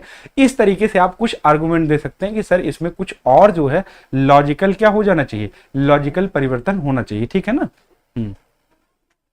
हाँ जी, चलिए यहां पर देखिए 15(1) में आप सभी लोग देखेंगे, 15(1) में राज्य को आदेश दिया गया है कि केवल धर्म, मूल वंश, लिंग, जाति, जन्मस्थान के आधार पर कोई या किसी के साथ विभेद नहीं करेगा। एकदम ठीक बात है, लेकिन ये बातें प्राइवेट कंपनियों पर लागू नहीं है, ठीक है। प्राइवेट कंपनियों पर लागू नहीं है, आप सभी लोगों को पता ही होगा, ठीक है। आप सभी लोग जानते हैं प्राइवेट कंपनियां अपने हिसाब से कुछ नियम कानून बना सकती, लेकिन मौलिक बातों को इग्नोर नहीं कर सकती। ऐसा नहीं है कि केवल कहें कि हम मुस्लिम को ही इसमें भर्ती करेंगे, ऐसा नहीं कर सकते, ठीक है। लेकिन मौलिक बात यह है कि मान लीजिए प्राइवेट कंपनियों को जरूरत है कि महिलाओं की ही जरूरत है, तो फिर आप ये नहीं कह सकते कि केवल महिलाओं की ही भर्ती क्यों कर रहे हैं, ठीक है ना। तो प्राइवेट कंपनियों पर ये लागू नहीं होता, लेकिन मौलिक बातें जरूर उन पर लागू होती हैं, उन पर भी लागू होती हैं। और यहाँ केवल शब्द की बात करें तो केवल विभेद का उपयुक्त आधारों तक सीमित करता है। अब देखिए, मान लीजिए वही मैंने बात बताया कि महिलाओं से संबंधित अगर अवकाश की बात आए तो महिलाओं को मातृत्व अवकाश दिया जाता है, पुरुष भी कहे कि हमें भी मातृत्व अवकाश चाहिए, तो फिर लोग हंसेंगे, कहेंगे दोस्तों कि फिर मामला गड़बड़ ही चल रहा है, ठीक है।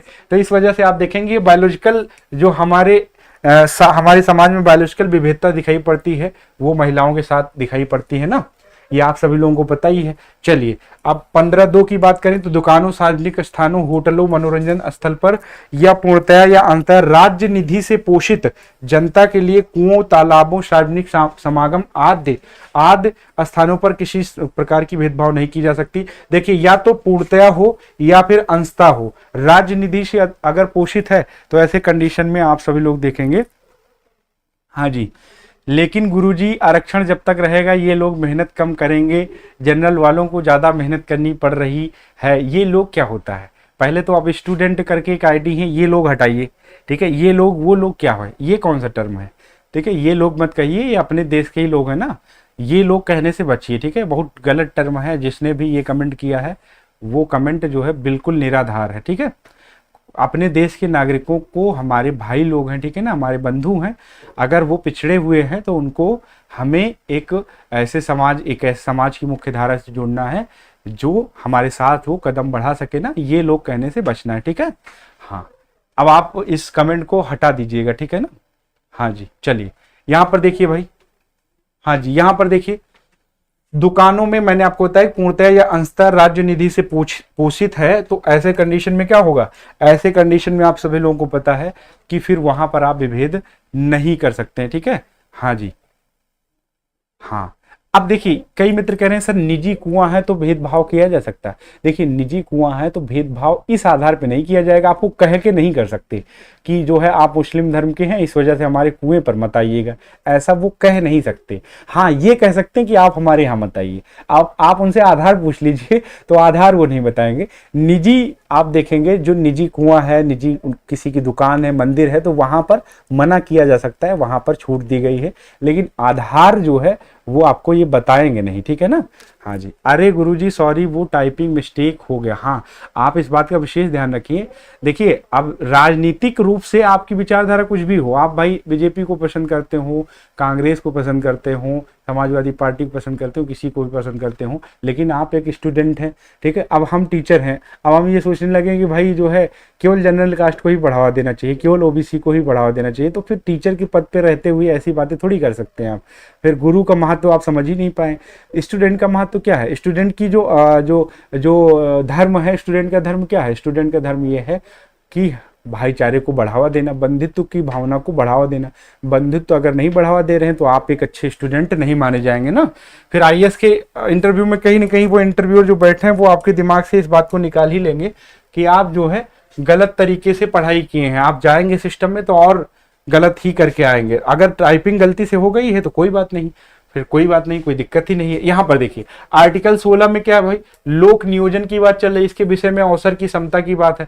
इसमें देखिए 16(1) में कहा गया कि राज्य के अधीन किसी पद पर नियोजन या नियुक्ति से संबंधित विषयों में सभी नागरिकों के लिए अवसर की समानता होगी। 16(2) में क्या कहा गया, कोई नागरिक केवल धर्म, मूलवंश, जाति, लिंग, वंशक्रम, जन्मस्थान, देखिए वंशक्रम भी जुड़ गया, जन्मस्थान, निवास या इनमें से किसी एक आधार पर राज्य के अधीन नियोजन या पद के संबंध में अपात्र नहीं होगा या उससे विभेद नहीं किया जाएगा। लेकिन यहां पर अपवाद है, कोई आप देखेंगे कोई इंस्टीट्यूट ऐसा भी कर सकता है या कोई किसी भी सरकारी पद के लिए ऐसा भी हो सकता है कि किसी स्पेशल, किसी खास राज्य विशेष के लोगों को महत्व दिया जाता है। जैसे आप अगर आप सभी लोग देखें जामिया मिलिया इस्लामिया विश्वविद्यालय की बात करें तो कश्मीरियों के लिए अलग से उसमें जो है सीट रिजर्वेशन की बात की गई है कि इतने सारे सीट जो है वो कश्मीर के लोगों के लिए हैं, तो ऐसा हो सकता है, लेकिन ये लॉजिकल होना चाहिए, ठीक है ना। ऐसा करने का अधिकार अपवाद के रूप में दिया गया है, ठीक है। अब देखिए 16(3) में क्या है, संसद विधि बनाकर लोक नियोजन के मामले में किसी राज्य या संघ राज्य क्षेत्र में आप देखेंगे निवास संबंधी शर्तों को लागू कर सकती है। अब ये 16(2) का खंडन ही कर रहा है, 16(2) का क्या कर रहा है, खंडन कर रहा है। वही मैंने आपको बताया कि 16(3) में संसद चाहे तो ऐसा कर सकती है, ठीक है ना। संसद विधि बना करके निवास स्थान के आधार पर जो है विभेद कर सकती है। 16(4) में क्या है, 16(4) में दिया गया है कि राज्य को यह शक्ति दी गई है कि वो पिछड़े हुए नागरिकों को किसी वर्ग के पक्ष में जिसका प्रतिनिधित्व राज्य की राय में राज्य के अधीन सेवाओं या पर्याप्त नहीं है तो नियुक्तियों या पदों के लिए आरक्षण कर सकता है। अब इसी बात को लेकर के आप सभी लोगों को पता है ना कि आरक्षण की व्यवस्था की गई है। कई सारे जो वर्ग के लोग हैं आरक्षण की व्यवस्था आप देखेंगे 16(4) और साथ ही साथ 16(5) में की गई है। नहीं गुरुजी, ऐसा नहीं है, किसी की भावनाओं को ठेस नहीं पहुंचाना चाहते, बट गुरुजी इतना कहना चाहते हैं कि अब तो आरक्षण की उतना जरूरत नहीं, ऐसा नहीं, अभी भी बहुत जरूरत है आरक्षण को। सही आरक्षण की व्यवस्था होनी चाहिए। जिस प्रकार से जीएसटी बहुत ही जो है उलुल जुलुल टाइप का दिखाई पड़ता है ना, जीएसटी ने दोस्तों आपको पता है कि जो एमएसएमई सेक्टर के लोग हैं उनकी कमर तोड़ के रख दिया है। उसी तरीके से आरक्षण की भी अभी बहुत ज़्यादा ज़रूरत है दोस्तों। अभी मैं पता नहीं आपने कहीं देखा है पूरे भारत को या नहीं देखा है। मैं तो कई सारे राज्यों का भ्रमण कर चुका हूँ, साउथ इंडिया भी जा चुका हूँ, ठीक है। अब साउथ इंडिया के साथ साथ उड़ीसा है, पश्चिम बंगाल, सब जगह मैं गया हूँ, बिहार भी, छपरा भी घूम चुका हूँ। अब कई सारे क्षेत्रों में आप देखेंगे जहाँ पर अभी भी ग्रामीण क्षेत्रों में बहुत ज़रूरत है उनको रिजर्वेशन की, और रिजर्वेशन में ऐसे वर्ग में रिजर्वेशन की ज़रूरत है जो वर्ग बहुत ही पिछड़ा हुआ है। जैसे एससी एसटी समुदाय के लोग अभी जो राजनीतिक रूप से सशक्त हो गए, विधायक बन गए, उनकी तो अलग बात है, वो तो चलिए सशक्तिकरण उनका हो गया। लेकिन बहुत ऐसे आप देखेंगे एससी एसटी में ही बहुत ऐसे क्षेत्र में लोग हैं जिनको अभी रिजर्वेशन ज़रूरत है। आप बाहरी दुनिया को देख पा रहे हैं, आप अंदर की आंखों से देखिए, ठीक है ना। दुनिया इतनी, भारत में अभी बड़ी असमानता है दोस्तों। अभी तुरंत मत कह दीजिए कि नहीं सर अब तो लग रहा है आरक्षण समाप्ति। आपने देखा होगा कि लंबे समय से 800-900 वर्षों से जो सामान्य वर्ग के लोग हैं, जो इलीट वर्ग के लोग हैं, उन्होंने पिछड़ों के ऊपर और खासकर अति जो निम्न वर्ग के लोग हैं उनके ऊपर लंबे समय से अत्याचार किया। और आप सोच रहे हैं कि बस 10 ही 20 साल 50 साल अभी हुए होंगे आरक्षण, 70 साल मान लीजिए हो गए होंगे, 70 साल में ही आप सोच रहे हैं कि उनका उत्थान हो गया। ऐसा हो ही नहीं सकता, ठीक है ना।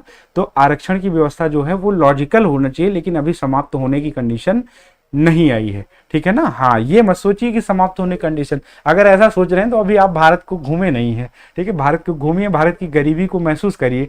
अंबानी ही नहीं है दुनिया, अभी दुनिया में अंबानी जैसे 0% लोग हैं, ठीक है, 0.1% लोग हैं। भारत में बड़ी गरीबी है।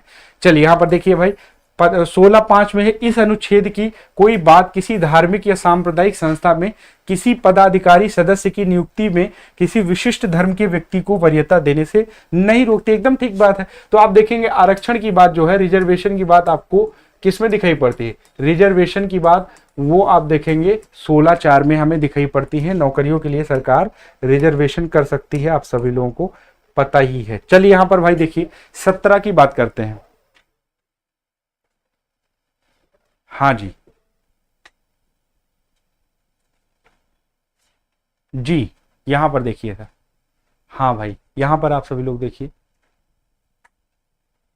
अनुच्छेद 17 की बात चलती है, अस्पृश्यता का अंत। अब दोस्तों ये एक ऐसा अनुच्छेद है जिसको आप सोचिए, मतलब किसी भी समाज के लिए कितनी दयनीय स्थिति हो सकती है कि समाज में जो है लोगों के साथ इस आधार पर भेदभाव किया जाता है कि वो जो है एससी वर्ग के हैं, इस आधार पर भेदभाव किया जाता है कि वो एसटी कास्ट के हैं। अभी भी आपने देखा होगा कई सारे दकियानूसी टाइप के आदमी हैं जो कहते हैं कि अगर आप शूद्र हैं तो हमारे दरवाजे पर मत आइएगा, ठीक है। रवीश कुमार जी एक रिपोर्टिंग कर रहे थे बिहार में, वहाँ पर जो है एक ऐसे इलीट वर्ग के गांव में पहुंचे जहां पर एक निम्न वर्ग के व्यक्ति आए और रवीश कुमार जी की नज़र पड़ी तो वो जो है खाट के नीचे बैठे हुए थे।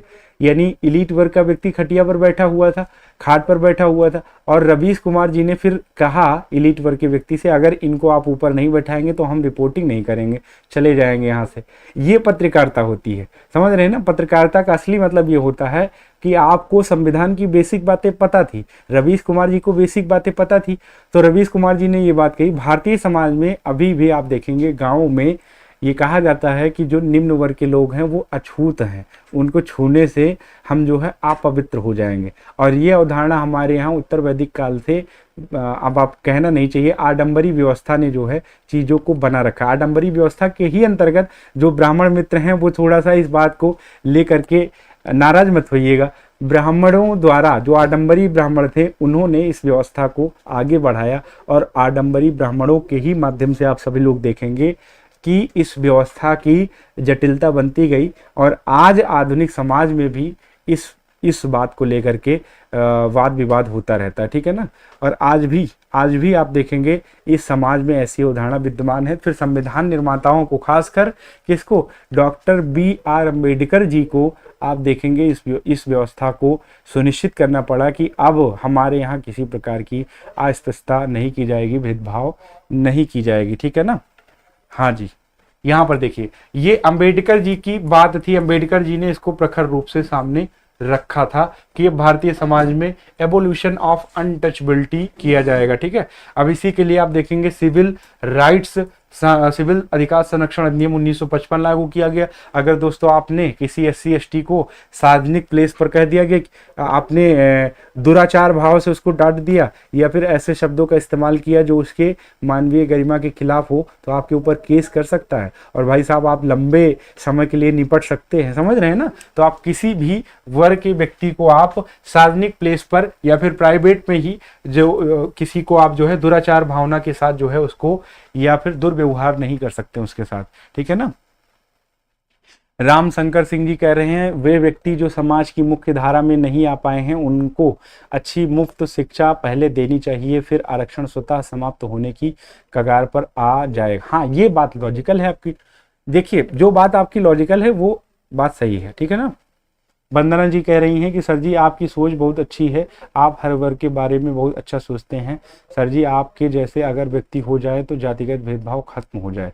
देखिए सोच अच्छी कब होगी, जब आपको अच्छी शिक्षा। देखिए अभी रामशंकर सिंह जी ने बड़ी अच्छी बात कही है, सबसे पहले समाज में शिक्षा को प्रमोट करना चाहिए। लेकिन हाँ, शिक्षित समाज भी आप देखेंगे काफी हद तक तो ठीक हो जाता है, लेकिन कुछ हद तक उसके मन में, जैसे आपके मन की जो परतें हैं वो 3 परतें हैं, आपको पता है ना। थोड़ा सा मैं टॉपिक से इतर जा रहा हूं, आपके मन की 3 परतें हैं, ठीक है। चेतन, एक तो चेतन अवस्था जिसमें अभी क्लास देख रहे हैं, मैं बोल रहा हूं आप सुन रहे हैं। दूसरा अवचेतन मन, ठीक है ना, अवचेतन मन। और तीसरा अचेतन मन, ठीक है ना, अचेतन मन। अब मन की 3 अवस्थाएं हैं दोस्तों, ठीक है। ये 3 प्रकार की मन की अवस्थाएं दिखाई पड़ती हैं, ठीक है ना। अब यहां पर देखिए जो पढ़ा लिखा व्यक्ति होगा वो चेतन रूप में, यानी चेतन अवस्था में, चेतन अवस्था में वो भेदभाव नहीं करेगा, भेदभाव नहीं करेगा। ये किसकी बात है, ये पढ़े लिखे व्यक्ति की बात चल रही है, भेदभाव नहीं करेगा। लेकिन दोस्तों जिसके मन में, जिसके घर वालों ने, जो कर्मकांडी ब्राह्मण हैं, उनके यहाँ पहले से ही बताया गया कि शूद्र बड़े अछूत होते हैं, ठीक है। अब इस बात को लेकर के उसके मन में पहले से ही डाला गया, तो वो क्या अचेतन और अवचेतन मन में इस बात को नहीं रखे रहेगा। हाँ, बड़ा हुआ लेकिन उसने शिक्षा ग्रहण की, अब वर्तमान में वो किसी प्रकार के अनटचबिलिटी को प्रमोट नहीं करता है, ठीक है ना, छुआछूत को प्रमोट, टचबिलिटी को प्रमोट नहीं करता है। लेकिन क्या इसके अवचेतन और अचेतन मन से आप बात को निकल पाएंगे? नहीं, ये काफी लंबी प्रक्रिया है, काफी दीर्घकालिक प्रक्रिया है। ये तभी हो सकती है जब आपको अच्छी शिक्षा मिले। आपको अच्छी शिक्षा मिल जाएगी तो आप परिष्कारित और परमार्जित प्रक्रिया से गुजरेंगे। आपकी मन भावना जो है बिल्कुल पवित्र हो जाएगी। किसी भी व्यक्ति, किसी भी जाति धर्म के प्रति आप गलत नहीं सोचेंगे। महिलाओं के प्रति जो लोग भोग और वस्तु की दृष्टि से देखते हैं वो देखना बंद कर देंगे जब आपको अच्छी शिक्षा मिल जाएगी। जो है विकास दीप कीर्ति सर जैसे टीचर आपको मिल जाएंगे, ठीक है। अब उन्हीं से मैंने भी पढ़ाई कर रखी है और काफ़ी लंबे समय तक उनसे जुड़ा भी रहा और उनके साथ जो है काम भी मैंने किया है। उसी संस्थान में मैंने दृष्टि IAS में पढ़ाई भी की और उसी संस्थान में पढ़ाया भी है। तो लंबे समय तक उनके साथ जुड़े रहने से ऑब्जर्वेशन भी रहा। मम्मी पापा हमारे पहले से ही इस बात के खिलाफ थे कि किसी प्रकार का कोई भेदभाव नहीं होना चाहिए। तब आप देखेंगे एक अच्छा व्यक्तित्व तो हमारे नेचर में दिखाई पड़ता है ना। तो ये सारी बातें आपको देखेंगे, ये बहुत गहरी बातें होती हैं। अब देखिए 30 जनवरी 1990 को अनुसूचित जाति एवं अनुसूचित जनजाति अत्याचार निवारण रेट्रोसिटी जो एक्ट दिखाई पड़ता है वो आप देखेंगे 1989, ठीक है ना, 1989, ठीक है, 1989 अस्तित्व में आया। और इसी के अंतर्गत आप देखेंगे SC ST एक्ट के ही अंतर्गत SC ST के जो लोग हैं उनके अधिकारों की सुरक्षा की बात की गई है, ठीक है ना। हाँ जी, उनके अधिकारों की सुरक्षा की बात की गई है। शशि पांडे एक हमारी मित्र हैं, वो कह रही हैं कि सर एक बात सबको लेकर चलना चाहिए, इंसान को देखना चाहिए, जाति को नहीं। एकदम शानदार बात है, एकदम शानदार बात। आरती देवी हमारी एक मित्र हैं, वो कह रही हैं कि जी सर मेरे साथ भी एक घटना हुई है। कई सारे मित्र होंगे जिनके साथ ऐसी घटना होती है। भाई अभी तो वर्तमान में क्या है, अब तो कुछ मामला ठीक हो रहा है, नहीं आज से 10 साल पहले आप देखिएगा दोस्तों, आज से 10 साल पहले तो चीज़ें बहुत गड़बड़ चल रही थी। अभी थोड़ा धार्मिक आधार पर विविधता दिखाई पड़ती है, अब वो राजनीतिक महत्वाकांक्षा उसके साथ जुड़ी हुई है, ठीक है। धार्मिक आधार पर थोड़ा सा विविधता की स्थिति अभी सरकार ने कुछ कर रखा है। अब आपको पता ही है किस सरकार ने ऐसा कर रखा है, भाई मुसलमानों के साथ भेदभाव की स्थिति अभी सरकार ने प्रमोट किया है, ठीक है। अब ये गलत बात है, ऐसा करना नहीं चाहिए, ठीक है ना। हाँ, आप सभी लोगों को पता है कि किसी भी जाति, धर्म और नस्ल के प्रति अगर भेदभाव आपने फैलाया तो वो उसका प्रतिफल आपको कहीं न कहीं मिलेगा, चाहे वो वर्तमान सरकार की बात हो, चाहे फिर जो है किसकी बात हो, चाहे किसी की भी बात हो। भाई वर्तमान सरकार हो, ठीक है, उसने काफ़ी एक प्रकार से जो है चीज़ों को गड़बड़ किया है समाज में, ठीक है। अब विकास की राजनीति तो किया, ऐसा नहीं है, लेकिन कुछ और जो चीज़ें सोसाइटी में दिखाई पड़ती हैं वो कुछ गड़बड़ हुई हैं, ठीक है। अब कुछ ऐसे स्टेटमेंट भी जारी किए गए हैं, आपसे छिपा नहीं है, जो किसी को घुसपैठिया ही बोल दिया गया, तो ये सब गलत बातें हैं। अब इससे आप देखेंगे सामाजिक समरसता की जो भावना है वो बिगड़ती है, फिर समाज अपना, आपको पता है कि भारतीय समाज पुराने संस्कृति से जुड़ा हुआ समाज है, इसको समझ पाना बड़ा मुश्किल है। इसमें गंगा जमनी तहजीब की बात की जाती है, इसमें किसी एक धर्म को बढ़ावा नहीं दिया जा सकता। 18 में देखिए भाई, आर्टिकल 18 की बात है, आर्टिकल 18 में उपाधियों के अंत की बात की गई है। अच्छा, उपाधियों की अंत की बात इसी वजह से की गई है ताकि समानता को, समता को बढ़ावा दिया जा सके, ठीक है ना जी। यहाँ पर देखिए, राज्य, सेना या विद्या संबंधी सम्मान के अलावा कोई अन्य उपाधि प्रदान नहीं कर सकता। एकदम ठीक बात है भाई, पद्म भूषण, पद्म विभूषण और ये सब अगर आपको मिलते हैं तो आप इनको उपाधि के रूप में मत मानिए इनको, लेकिन हाँ इनको उपसर्ग प्रत्यय के रूप में आप जोड़ के मत इसका प्रचालन करिए, प्रसार करिए। 18(2) में भारतीय नागरिक विदेशी राज्यों से उपाधि नहीं ले सकता, ले भी सकता है तो राष्ट्रपति के परमिशन की जरूरत पड़ेगी। राष्ट्रपति से परामर्श आप देखेंगे लेने के बाद ही, राष्ट्रपति से परमिशन, यहाँ पर परमिट आपको लेने की जरूरत पड़ जाएगी, तभी आप ले सकते हैं। 18(3) की बात करें, कोई भी व्यक्ति जो भारत का नागरिक नहीं है, ठीक है, राज्य के अधीन लाभ या विश्वास के किसी पद को धारण करते हुए किसी विदेशी राज्य से उपाधि धारण कर सकता है राष्ट्रपति की सहमति पर। वही बात यहाँ भी है, ठीक है। यहाँ पर 18(4) में है, भारतीय हो या विदेशी भारत में लाभ का पद धारण करते हैं तो विदेशी राज्य से उपहार, भेंट, उपलब्धि या पद राष्ट्रपति की सहमति के बिना स्वीकार नहीं करेगा। इतनी बात आपको ध्यान में रखना है, क्योंकि किसी व्यक्ति को विशेष ना माना जाए इस वजह से उपाधियों के अंत की बात की गई है। आर्टिकल 19 से 22 के मध्य की बात करें तो आप सभी लोगों को पता है कि आर्टिकल 19 से 22 के मध्य में जो है हमें कितने अधिकार दिखाई पड़ते हैं। 19 से 22 में हमें 19 है, 20 है, 21 है, 21 का है और 22 है। कितने अधिकार हो गए? 4 अधिकार हमें दिखाई पड़ते हैं। ये सब अधिकार स्वतंत्रता के अधिकार के ही अंतर्गत आते हैं। राइट टू फ्रीडम के अंतर्गत 19 से 22 आता है। 19 में आप सभी लोग जल्दी से देखें, क्योंकि अभी क्लास का टाइमिंग भी इसमें समाप्त हो रहा है, 5-10 मिनट की और क्लास रहेगी बस, ठीक है ना। हाँ जी,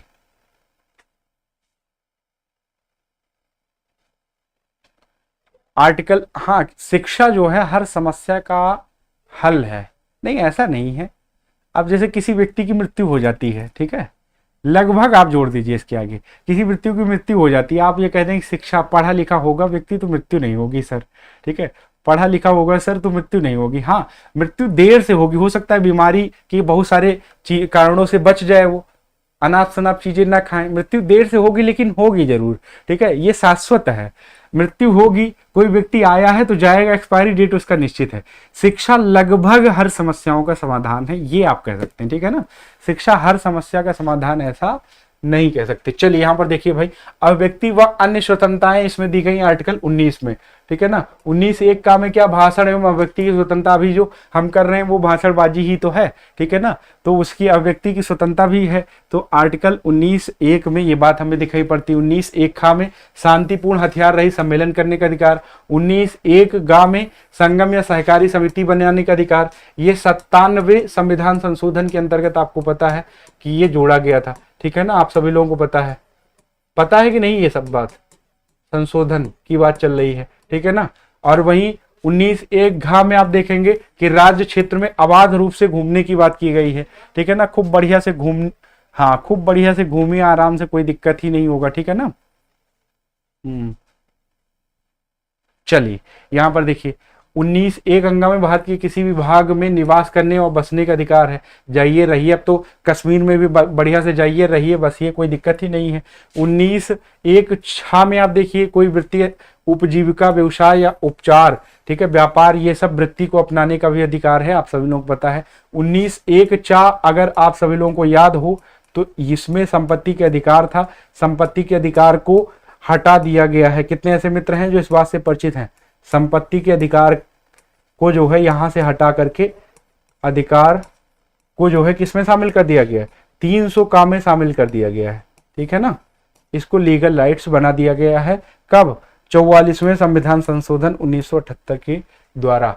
अब देखिए यहाँ पर 20 की बात चल रही है, 20 21 की बात जल्दी से देखते हैं, उसके बाद इस सेशन को समाप्त करते हैं, बड़ा टाइम हो रहा है, ठीक है ना। चलिए भाई 20 और 21 की बात को देखते हैं जी। यहां पर देखिए आर्टिकल 20 की बात है, अपराधों के लिए दोष सिद्धि के संबंध में संरक्षण की बात है, ठीक है। मान लीजिए आपने कोई अपराध कर दिया है, ठीक है, और दोष सिद्धि कन्विक्शन की बात चल रही है, तो उसके संबंध में किस तरीके से प्रोटेक्शन की बात की गई है आपको विशेष तौर पर ध्यान में रखना है, ठीक है। 300 काम में शामिल कर दिया गया, ठीक। चलिए यहाँ पर देखिए, भूतलक्षी दंडिक विधियों से संरक्षण की बात की गई। इसका मतलब क्या है कि अगर जो है, अगर आपको एक प्रकार से दोषी घोषित किया जा रहा है या फिर आपके ऊपर अभियोग चलाया जा रहा है, तो ऐसे कंडीशन में क्या होगा? ऐसे कंडीशन में ऐसा नहीं होगा कि पुरानी विधि को आपके ऊपर थोपा जाएगा। भाई वर्तमान में अगर आपने कोई काम किया है जो विधि विरुद्ध है, अगर उसके लिए आपने कोई कृत्य किया है जो वर्तमान में उसके विरुद्ध विधि बना हुआ है, तब तो उसको उस आधार पर आपको सजा मिलेगी। अगर आपने कोई कार्य किया जिसके लिए कोई विधि ही नहीं बना, जैसे अभी चींटी मारने की कोई विधि बनी है, चींटी अगर आपने मार दिया और कोई किसी व्यक्ति ने देख लिया, तो आपको जाएगा सुप्रीम कोर्ट में कहेगा भाई देखिए इन्होंने आज एक हत्या कर रखी है, तो सुप्रीम कोर्ट कहेगा किसकी? तो आप कहेंगे चींटी की। तो सुप्रीम कोर्ट के जो जज रहेंगे, जज को छोड़िए, वकील आपकी सुताई कर देंगे बढ़िया से, ठीक है। कहेंगे कि क्या ऐसा कोई कानून बना है क्या वर्तमान में? तो अब अगर कोई कृत्य करते समय वर्तमान में कोई कानून नहीं बना है, तो फिर भूतलक्षी प्रभाव उसका नहीं होगा। कानून देखा जाएगा कि क्या बना है कि नहीं बना है। दोहरे दंड से संरक्षण की बात की गई है। एक ही दंड के, एक ही जो है अपराध के लिए बार बार आपको सजा नहीं दी जाएगी, ठीक है। आपने एक बार सजा प्राप्त कर लिया तो बात खत्म हो जाएगी। अपने ही विरुद्ध आपको जबरदस्ती नहीं कहा जाएगा कि आप गवाही दीजिए, ठीक है ना।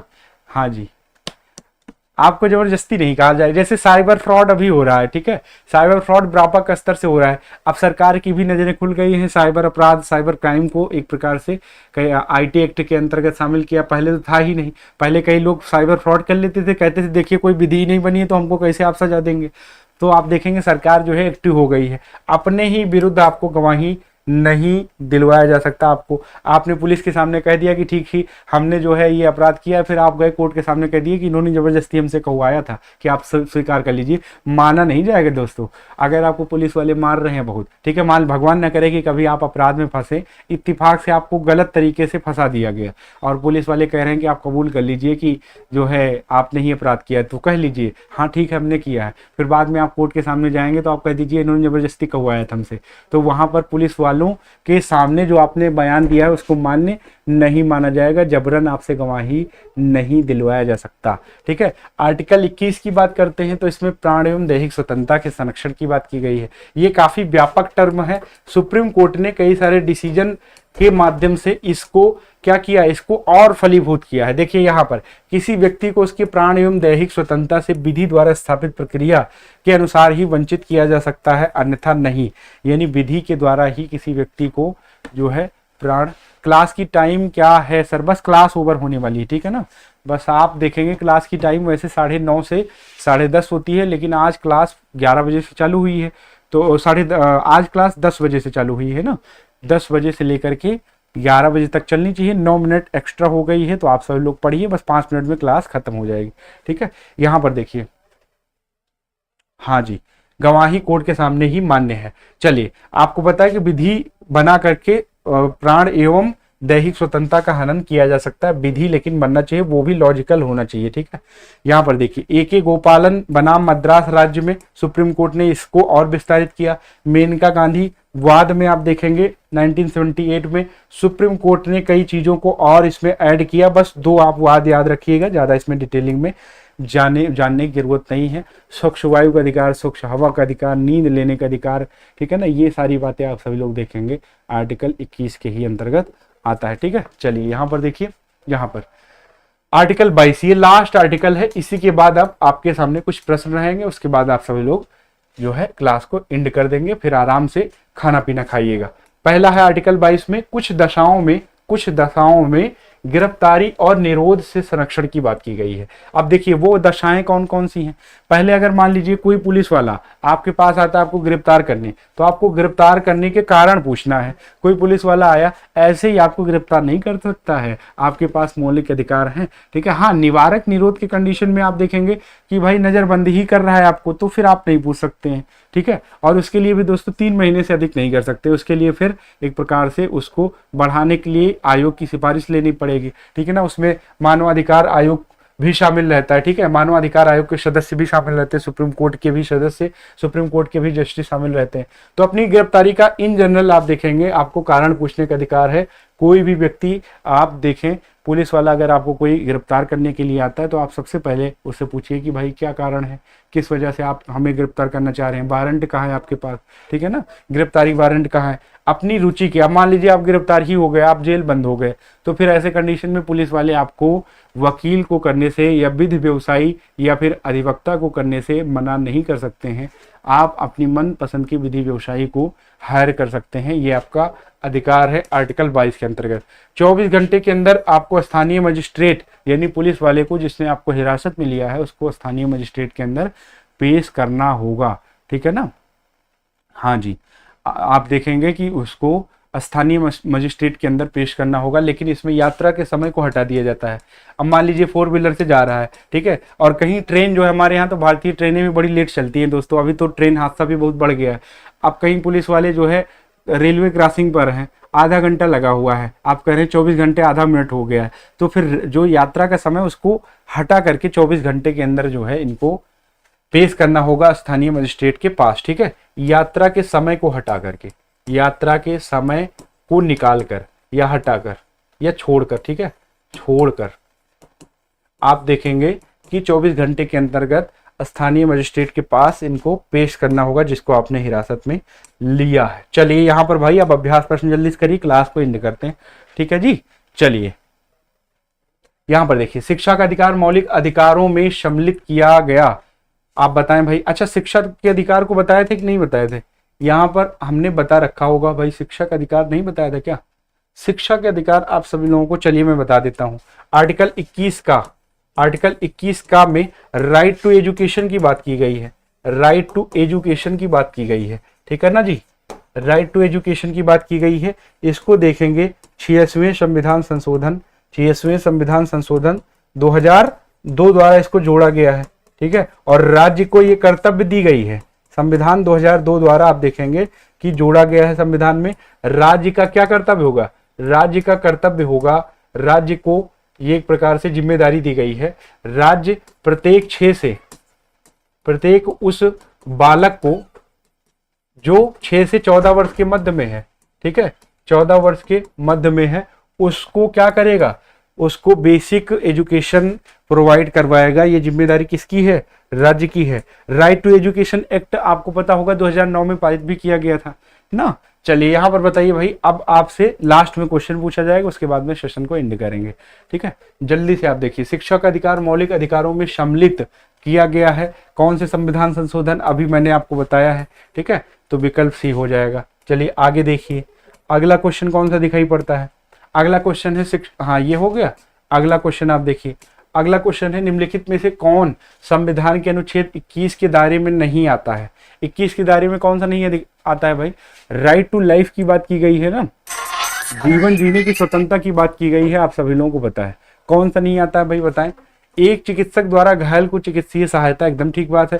कार्यस्थल पर महिलाओं को लैंगिक उत्पीड़न, अगर ऐसा होता है तो आप देखेंगे आर्टिकल 21 के दायरे में आए। पानी की गुणवत्ता को दूषित करना, भाई पानी की गुणवत्ता की जांच जो है वो तो रहेगी, मृत्युदंड इसमें नहीं आता है, आर्टिकल 21 में मृत्युदंड नहीं आता है, ठीक है। अब ये हो गया आपका समाप्त। यहाँ पर आप देखिए आपके लिए एक अभ्यास प्रश्न है, जल्दी से आप सभी लोग बताएं। हाँ जी, अभ्यास प्रश्न आपके सामने है, जल्दी से आप सभी लोग बताएं।